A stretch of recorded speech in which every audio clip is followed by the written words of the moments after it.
ಕೆಲವು ಕಾಲವಾದ ಮೇಲೆ ತಂದೆಯು ಬಹಳ ಬಲಹೀನನಾಗಿ ಬಿದ್ದಿದ್ದಾನೆಂಬ ವರ್ತಮಾನವು ಯೋಸೇಫನಿಗೆ ಬರಲು ಅವನು ಮನಸ್ಸೆ ಎಫ್ರಾಯಿಮರೆಂಬ ತನ್ನಿಬ್ಬರು ಮಕ್ಕಳನ್ನು ಸಂಗಡ ಕರೆದುಕೊಂಡು ಅವನ ಬಳಿಗೆ ಬಂದನು. ನಿನ್ನ ಮಗನಾದ ಯೋಸೇಫನು ಬಂದನೆಂದು ಯಾಕೋಬನಿಗೆ ಒಬ್ಬನು ತಿಳಿಸಲು ಅವನು ಚೇತರಿಸಿಕೊಂಡು ಮಂಚದ ಮೇಲೆ ಕೂತುಕೊಂಡನು. ಯಾಕೋಬನು ಯೋಸೇಫನಿಗೆ, ಸರ್ವಶಕ್ತನಾದ ದೇವರು ಕಾನಾನ್ ದೇಶದ ಲೂಜಿನಲ್ಲಿ ನನಗೆ ದರ್ಶನ ಕೊಟ್ಟು ಆಶೀರ್ವದಿಸಿ, ನಾನು ನಿನ್ನನ್ನು ಅಭಿವೃದ್ಧಿಪಡಿಸಿ ನಿನ್ನ ಸಂತತಿಯನ್ನು ಹೆಚ್ಚಿಸುವೆನು, ಅನೇಕ ಜನಾಂಗಗಳು ನಿನ್ನಿಂದುಂಟಾಗುವಂತೆ ಮಾಡುವೆನು, ನಿನ್ನ ತರುವಾಯ ನಿನ್ನ ಸಂತತಿಗೆ ಈ ದೇಶವನ್ನು ಶಾಶ್ವತ ಸ್ವಾಸ್ಥ್ಯವನ್ನಾಗಿ ಕೊಡುವೆನು ಎಂದು ಹೇಳಿದನು.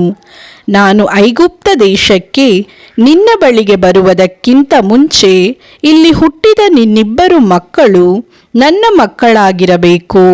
ರೂಬೇನ್, ಸಿಮೆಯೋನರು ನನ್ನ ಮಕ್ಕಳಾಗಿರುವಂತೆಯೇ ಎಫ್ರಾಯಿಮ್, ಮನಸ್ಸೆಯೂ ನನ್ನ ಮಕ್ಕಳಾಗಿರಲಿ. ಅವರ ತರುವಾಯ ನೀನು ಪಡೆದ ಮಕ್ಕಳು ನಿನ್ನವರಾಗಲಿ. ಅವರು ತಮ್ಮ ಅಣ್ಣಂದಿರ ಸ್ವಾಸ್ಥ್ಯದಲ್ಲಿ ಬಾಧ್ಯತೆ ಹೊಂದಿ ಅವರ ಕುಲದ ಹೆಸರನ್ನೇ ಇಟ್ಟುಕೊಳ್ಳಲಿ. ನಾನು ಪದ್ದಾನ್ ಆರಾಮಿನಿಂದ ಬರುತ್ತಿರಲು ಕಾನಾನ್ ದೇಶದಲ್ಲಿ ಎಫ್ರಾತನ್ನು ಸೇರುವುದಕ್ಕೆ ಇನ್ನೂ ಸ್ವಲ್ಪ ದೂರವಿದ್ದಾಗ ರಾಹೇಲಳು ದಾರಿಯಲ್ಲೇ ಸತ್ತು ನನ್ನನ್ನು ಅಗಲಿ ಹೋದಳು. ಬೆತ್ಲೆಹೇಮೆಂಬ ಎಫ್ರಾತಿಗೆ ಹೋಗುವ ಮಾರ್ಗದಲ್ಲಿ ಆಕೆಗೆ ಸಮಾಧಿ ಮಾಡಿದೆನು ಎಂದು ಹೇಳಿದನು. ಇಸ್ರಾಯೇಲನು ಯೋಸೇಫನ ಮಕ್ಕಳನ್ನು ನೋಡಿ ಇವರು ಯಾರೆಂದು ಕೇಳಲು, ಯೋಸೇಫನು ತನ್ನ ತಂದೆಗೆ, ಇವರು ಈ ದೇಶದಲ್ಲಿ ನನಗೆ ದೇವರು ಅನುಗ್ರಹಿಸಿದ ಮಕ್ಕಳು ಎಂದು ಹೇಳಿದನು. ಅದಕ್ಕವನು, ಇವರನ್ನು ನಾನು ಆಶೀರ್ವದಿಸುತ್ತೇನೆ, ನನ್ನ ಹತ್ತಿರಕ್ಕೆ ಕರಕೊಂಡು ಬಾ ಅಂದನು. ಇಸ್ರಾಯೇಲನು ವೃದ್ಧಾಪ್ಯದಿಂದ ಮೊಬ್ಬು ಕಣ್ಣುಳ್ಳವನಾಗಿ ನೋಡಲಾರದೇ ಇದ್ದನು. ಯೋಸೇಫನು ಅವರನ್ನು ಅವನ ಬಳಿಗೆ ಕರಕೊಂಡು ಬರಲು ಅವನು ಅವರನ್ನು ಮುದ್ದಿಟ್ಟು ಅಪ್ಪಿಕೊಂಡನು. ಆಗ ಇಸ್ರಾಯೇಲನು ಯೋಸೇಫನಿಗೆ, ನಿನ್ನ ಮುಖವನ್ನು ತಿರುಗಿ ನೋಡುವೆನೆಂದು ನಾನು ನೆನೆಸಿರಲಿಲ್ಲ, ಆದರೆ ನಾನು ನಿನ್ನನ್ನು ಮಾತ್ರವಲ್ಲದೆ ನಿನ್ನ ಸಂತಾನವನ್ನೂ ನೋಡುವಂತೆ ದೇವರು ಅನುಗ್ರಹಿಸಿದ್ದಾನಲ್ಲ ಅಂದನು. ಆಗ ಯೋಸೇಫನು ಅವರನ್ನು ತಂದೆಯ ಮೊಣಕಾಲಿನ ಕಡೆಯಿಂದ ಬರಮಾಡಿ ಅವನಿಗೆ ಅಡ್ಡಬಿದ್ದನು. ತರುವಾಯ ಯೋಸೇಫನು ತನ್ನ ಬಲಗಡೆಯಲ್ಲಿ ಇಸ್ರಾಯೇಲನ ಎಡಗೈಗೆ ಎದುರಾಗಿ ಎಫ್ರಾಯಿಮನನ್ನು, ತನ್ನ ಎಡಗಡೆಯಲ್ಲಿ ಇಸ್ರಾಯೇಲನ ಬಲಗೈಗೆ ಎದುರಾಗಿ ಮನಸ್ಸೆಯನ್ನು ನಿಲ್ಲಿಸಿ ಅವರಿಬ್ಬರನ್ನು ತಂದೆಯ ಬಳಿಗೆ ಬರಮಾಡಿದನು.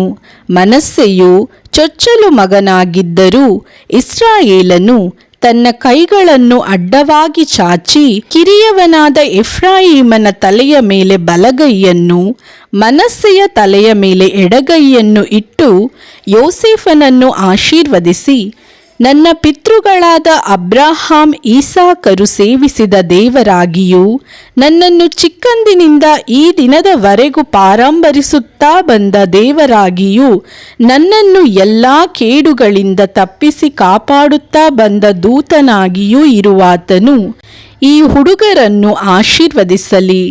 ಇವರು ನನ್ನ ಹೆಸರನ್ನು, ನನ್ನ ಪಿತೃಗಳಾದ ಅಬ್ರಹಾಂ ಈಸಾಕರ ಹೆಸರುಗಳನ್ನು ಮುಂದಕ್ಕೆ ತರಲಿ.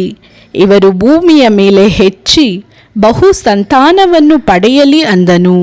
ತನ್ನ ತಂದೆಯು ಬಲಗೈಯನ್ನು ಎಫ್ರಾಯಿಮನ ತಲೆಯ ಮೇಲೆ ಇಡುವುದನ್ನು ಯೋಸೇಫನು ಕಂಡು ಅಸಮಾಧಾನಪಟ್ಟು ಅವನ ಕೈಯನ್ನು ಎಫ್ರಾಯಿಮನ ತಲೆಯಿಂದ ಎತ್ತಿ ಮನಸ್ಸೆಯ ತಲೆಯ ಮೇಲೆ ಇಡುವುದಕ್ಕಾಗಿ ಹಿಡಿದು ತಂದೆಗೆ, ಹಾಗಲ್ಲಪ್ಪ, ಇವನೇ ಚೊಚ್ಚಲ ಮಗನು, ಬಲಗೈಯನ್ನು ಇವನ ತಲೆಯ ಮೇಲೆ ಇಡಬೇಕು ಎಂದು ಹೇಳಿದನು.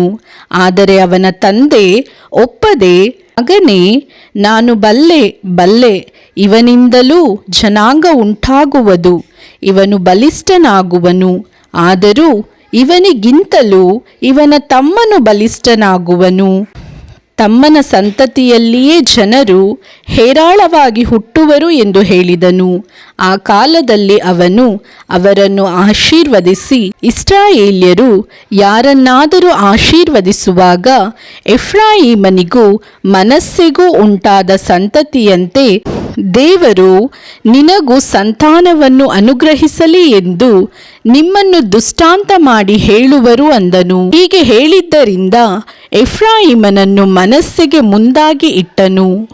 ಇಸ್ರಾಯೇಲನು ಯೋಸೇಫನಿಗೆ, ನನಗೆ ಮರಣ ಸಮೀಪಿಸಿದೆ, ಆದರೆ ದೇವರು ನಿಮ್ಮೊಂದಿಗಿದ್ದು ನಿಮ್ಮನ್ನು ಪಿತೃಗಳ ದೇಶಕ್ಕೆ ತಿರುಗಿ ಬರಮಾಡುವನು. ಇದಲ್ಲದೆ ನಾನು ನಿನ್ನ ಅಣ್ಣಂದಿರಿಗೆ ಕೊಟ್ಟ ಪಾಲಿಗಿಂತ ಹೆಚ್ಚಾಗಿ ನಾನು ಕತ್ತಿ ಬಿಲ್ಲುಗಳಿಂದ ಅಮೋರಿಯರ ವಶದಿಂದ ತಪ್ಪಿಸಿ ಪಡೆದ ಬೆಟ್ಟದ ತಪ್ಪಲನ್ನು ನಿನಗೆ ಕೊಟ್ಟಿದ್ದೇನೆ ಎಂದು ಹೇಳಿದನು.